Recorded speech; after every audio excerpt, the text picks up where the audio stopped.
wanna see you. I don't wanna hear you tonight.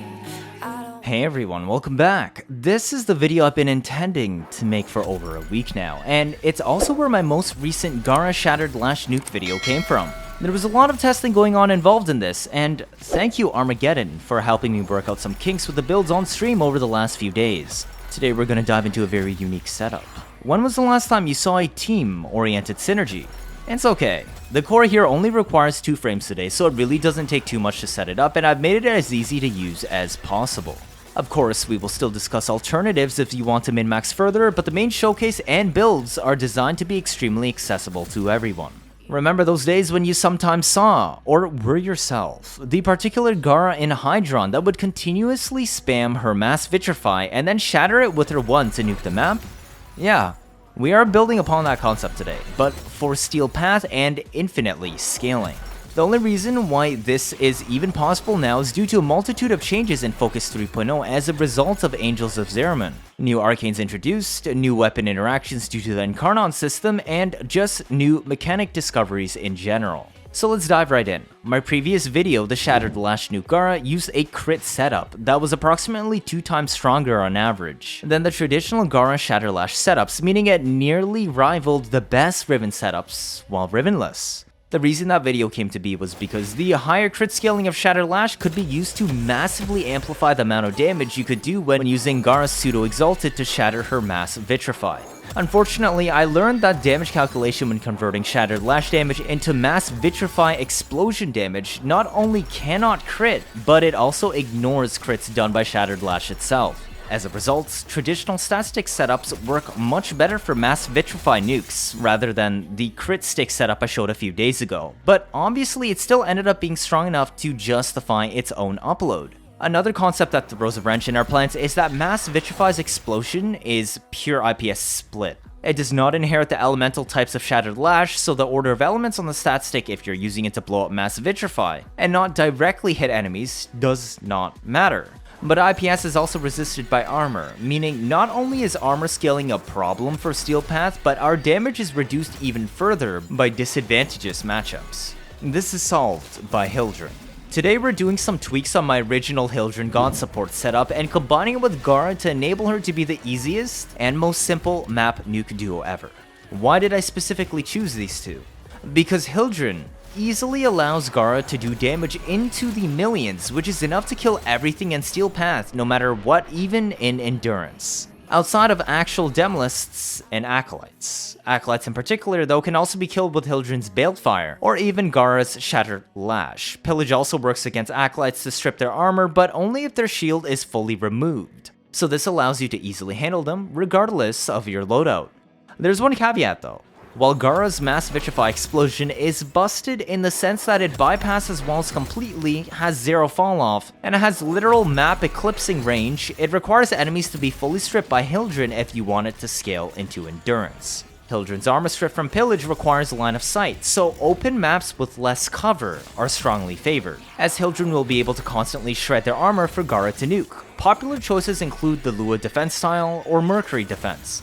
Anything similar to these setups work, and even that old Akkad tile, the one that used to be an underground Grineer interception, I don't remember what new one has it now, but at base Steel Path you can get away with the first hour survival or 20 rounds of defense super easily with this duo, and one-shot everything even if you do not armor strip with Gara, but Hildryn offers her something only she can do. Not only does Hildryn offer 100% armor strip from Pillage on the proper setup, but this same build also offers Gara infinite energy to cast her nuke rotation. This means you can fully invest into range and slap on some bonus strength alongside opening up tons of slots for quality of life. Remember, there are higher damage setups, but I'm showing you the simplest method today since it requires the least amount of effort and is adequate to nuke everything on base Steel Path and with armor strip all the way up to level 9k since trash mobs do not have several million health. Alternatives to consider will be mentioned where appropriate, but the builds discussed and shown will be the first choice for ease of use. Let's get into it. The Hildryn God support build. This is actually almost identical to a video I released almost a year ago. I would strongly recommend checking it out if you want a better rundown on all the intricacies of the build.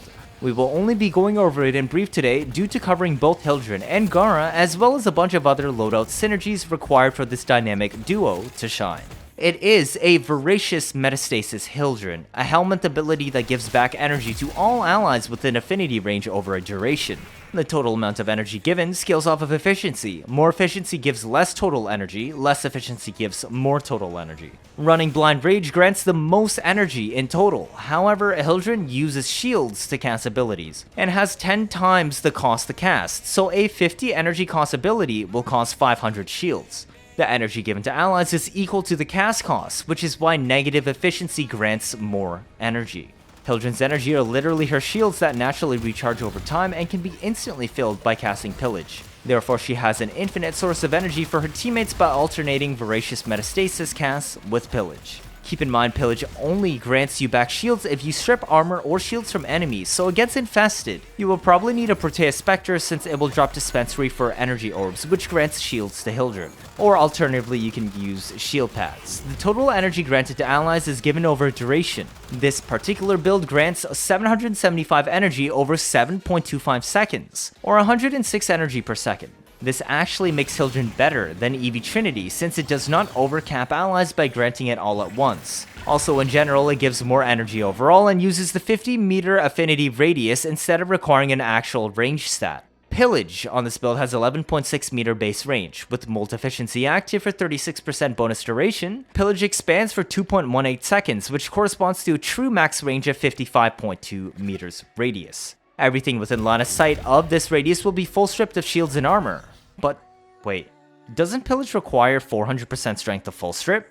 That's right, we have 337% here, and I'm actually running the Matarai Focus School for Sling Strength, which grants 40% more strength for 20 seconds after double void slinging. This will also trigger power transfer for a built-in natural talent. The Gara today I show later will also be running power donation, and together this bonus 70% power strength pushes Hildryn to 407% strength, enough to full strip. Blazing Pillage isn't really needed, but does help to CC enemies that get too close if Gara's unable to kill them when you cast Pillage, and still charges to boost Gara's Shatter Lash damage, since there aren't that many other useful auras. Perhaps Enemy Radar if you want to see where enemies are 63 meters away, when stacked with Primed Animal Instinct. The Balefire Charter can be built like this, whether corrosive or viral for bonus viral damage against full stripped enemies, as well as Acolytes, as Mass Vitrify's explosion doesn't seem to work on them properly. Shatter Lash can hit them though, but this Balefire obliterates everything that is full stripped for hundreds of thousands of damage or even millions. Prime's Fulmination stacks multiplicatively, with the base range of Balefire, which scales with range. 145 range grants it 4.35 meters radius, which is amplified to 7.2 meters, a rather massive AoE, and also has 0 falloff. Now how about alternatives? If you don't want to rely on Gara bringing power donation, you can run Molt's Vigor instead of Arcane Aegis. I do find this a bit annoying because it means you need to cast an Operator ability before every single Pillage cast to make sure you're over 400% strength for full strip. Molt Augmented is another option to grant 60% strength, which is enough to strip 99.25% armor alone even without Matarai's Void Sling buff. It's up to you if you want full strip or safety on Vazarin for protective dash if you settle for 99.25% strip. Just keep in mind, Molt Augmented requires 250 kills to max, meaning Hildryn will still have to kill a bunch of things at the start, which can be done with her Balefire. The third easiest way is just running a Naughty Spectre to multiply your strength on Hildryn, but generally I didn't want to resort to using Spectre consumables to get this dynamic duo to work. If you can pass 400% strength without a Mars Hatred, I would also recommend dropping it for Rolling Guard for better quality of life aspects, and removing pesky status effects from Hildryn. This ends the alternative options for Hildryn. Now let's look at Gara next. She is a little bit more complicated. I will look at the stat stick quickly. First, with this classic build, it is meant to be used with the tap Shatter Lash. If you want to use the swing, you would run Buzzkill and Karnus Mandible instead. For ease of use, we're taking the Innodem with a unique setup today. Because we will almost never actually face enemies at close range, it will be prohibitively difficult to build a melee combo on your weapon. This is important because combo multiplier affects the amount of damage pseudo-exalteds do. I would recommend you to check out my Shatter Lash video I just released for a deep review on this topic, but a 12x combo stat stick will do 3.7 times damage per ability cast compared to 1x combo. Normal melees usually use a 2 times corrupt charge setup, which results in only 1.25 times damage. Building actual combo in the melees will require you to venture outwards, which means you're wasting time not nuking and also risking dying. While some weapons have high disposition and this lets you make the most of their Revens with 12x combo, I just don't think it's worth it. Innodem is the exception. It has an otherwise useless perk on Evolution 3 that is only worth it since we're camping the middle of the map and never going to enemies. Hawk Momentum grants you 5 combo for every 10 meters of sliding. Because we aren't going to enemies, this is literally the only way to build combo in Innodem and unique to it. It lets you slowly build a 12x combo between rounds in the first minute or two without having to put yourself at risk. You get performance that even surpasses God roll stat stakes at 2x combo, but without a Riven and without having to hit enemies. I ran attack speed for Evolution 2 so we can slide and then spin faster to cover the last bit of distance, since anything related to damage is useless. There are no perks worth using on Evolution 4, so I left it with Swooping Lunge. For Evolution 5, I went with building 5 combo when picking up ammo since this lets you go between rounds picking up some loot in defense, or over dead bodies in survival. The Epitaph shoots directly from reserves and thus does not need to reload to reduce your ammo. Therefore, every Epitaph shot can suck up ammo to build up combo. Together, this perk tree we picked lets you build 12x combo easily within 1 to 2 minutes without ever having to hunt down an enemy. This is the cheapest way to get maximum damage out of the loadout. Use Dexterity Arcanes on both your rifle and pistol to grant your Innodem an extra 15 seconds for an easy 20 seconds combo duration without needing to use body count. The rifle can also run Amalgam Serration for extra sprint speed if you want. Now, I would recommend Zariman here for a power spike on Gara. This way you can easily refresh your combo duration with the 10 meter slide to add 5 combo, and at most you only lose 5 combo every 20 seconds since her Shattered Lash cannot add combo to your counter. A quick slide or two at the end of a round will be more than enough to top back up to 12x. The Gara build looks like this. It probably has a lot less strength than you'd expect. That's because with testing, we very quickly realized we don't actually need much strength. What's important here is the power donation for Hildryn to reach 400% strength, and if you're using one of the alternative Hildryn setups I mentioned earlier, then you can run whatever you want here for better utility, such as enemy radar or steel charge for better Shattered Lash damage. We do not need Brief Respite since casting your 4 not only gives you iframes, but with 3 Augur mods here including 2 on Epitaph, you will regenerate 90 shields, which with the Decay Dragon Key is enough to completely top up for the full 1.3 second shield gate. Natural Talent makes casting her 4 much comfier to manage, since you have to both cast and uncast it if you want to break it faster. Sometimes you still want it to expand a bit further for bigger explosion radius depending on enemy spawns, it's up to you to decide. The ring expands to a maximum of 22.59 meters. No matter when you choose to stop expanding it, when you explode it with Shattered Lash, Mass Vitrify will expand an additional 39.75 meters beyond its current radius when frozen. So letting the wall expand a bit beforehand will let you hit much further out, whereas quickly freezing the wall will let you hit enemies that are getting too close. Of course, anything inside of the ring will be frozen and you can directly hit with your 1 also and should instantly die due to Hildryn's full strip. I opted for 100% efficiency since Voracious Metastasis cannot restore energy during your 4's channel effect, and also has a delay before it will regenerate energy after casting abilities. This means casting your 1 will interrupt Voracious energy regeneration for about a second or so. Therefore, you need to pace casting your 4 and 1 to not get stuck in an infinite loop where Voracious cannot restore energy. I would recommend always casting your 4 immediately after casting your 1 to grant yourself iframes and a protective wall, while also being ready to destroy it on demand. You can cast your 1 when enemies get closer or when they start breaking parts of the wall. This gives time for Voracious to restore energy before casting Shattered Lash to explode your Mass Vitrify. The Radial Nuke will occur across the entire ring, including panels that are already destroyed. However, you can only detonate Mass Vitrify by hitting an intact panel with Shattered Lash. Rolling Guard helps remove pesky status effects that make it through her Mass Vitrify, and iframe since it can ruin her shield gate. And we have some strength to offset overextended. However, our arcanes today also include Molt Augmented, which requires only 250 kills to grant a permanent plus 60% strength. This should be easy to achieve with Hildryn setting up massive full strips for Gara and Nuke. Molt Efficiency grants you more duration so long as you have shields up to 36%. This is purely a quality of life arcane that is intended to reduce how often you need to pay attention and recast Eclipse for damage buffs on Shattered Lash blowing up Mass Vitrify. If you're not in a tile set that has good lighting, I would recommend using Roar instead, as it will still work extremely well.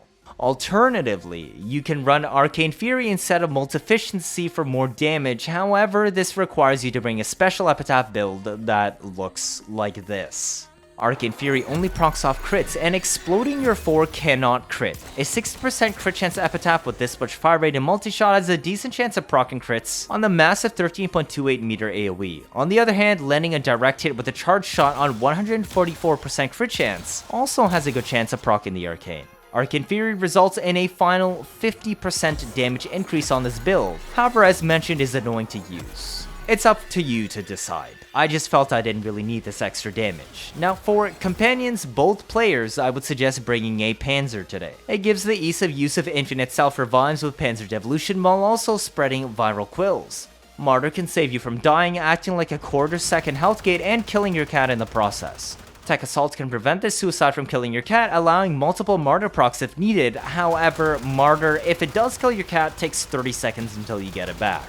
Radar and Vacuum will be essential for quality of life today, granting you a 33 meter enemy radius that you can even stack with enemy radar if you so choose, for a total of 63 meters so you can see where enemies are most dense. Rest of the mods are standard utility that don't really have much of a use on this loadout. So how does the duo perform? Let's look at the Hildryn first, since the concept is pretty simple. We are on Matter-Eye. That means upon entering the chosen tile, whether survival or defense, you will want to double Void Sling to proc Matter-Eye's Sling Strength buff. With power donation active from Gara or whatever strength boosting alternative methods I mentioned above that you may pick, you're now above 400% strength for full armor and shield strip. I would alternate 2 Pillage Pulses with 1 Voracious Metastasis cast. So long as the Gara is within 15 meters of you, she will get tagged for 106 energy regen per second that lasts 7.25 seconds. As long as you have a Pillage casting out, you should not be able to be killed because Hildryn has 3 seconds of shield gate instead of the typical 1.3. Acolytes or an Xmas spawns in and seems to be evading or tanking Gara's mass Vitrify explosion. Just cast your Balefire Charger and nuke them.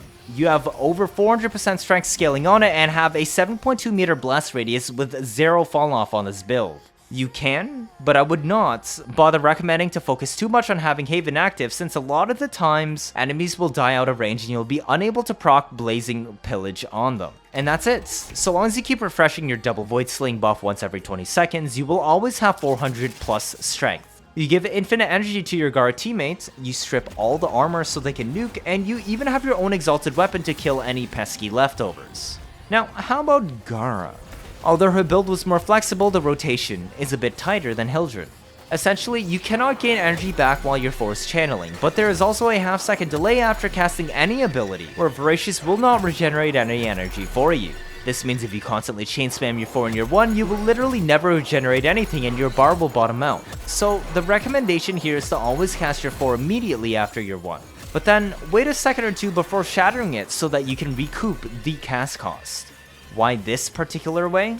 Because casting your 4 grants you iframes, while also regenerating all of their shields on this loadout, meaning you get all your shield gate back every time you cast your 4. Your 4 also blocks incoming shots for a moment after it is casted before it breaks, giving you a safety cushion while you're waiting for some energy to regenerate. If you don't have your 4 up, then enemies are free to shoot you, and this is why I recommend only pausing after casting your 4. Spectre Rage can be good at directing enemies towards areas you want of equal elevation so you can nuke them while also pulling aggro off of you so they're less likely to break your mass Vitrify ring. The buff on Bright Tiles should be eclipsed since it is stronger than Roar, otherwise, like I mentioned, if you can't guarantee proper lighting, just take Roar. Multi-Augmented will max out very quickly, which will boost your strength from 109 to 169, or a 55% total damage increase from when you first loaded into the mission. And that's it, the new dynamic duo infinitely scaling endurance nuke setup. You even got 2 free frame slots on the rest of the team to do whatever you want. Who knows, maybe you'll be able to bring it into Arby's. Now go show me what you can do with this. Cheers! If this is your first time watching, feel free to leave a like or better yet subscribe. Let me know your thoughts down in the comments. 79.5% of you are not subscribed. I'm trying my best to get new information out always as soon as possible, like I'm done with covering the new Echoes of Zariman update. Stick around if you want to see interesting memes and builds on a nearly daily basis. You won't miss out on any of that, do you? That'll be it for this video. Thank you all for watching and see you all next time.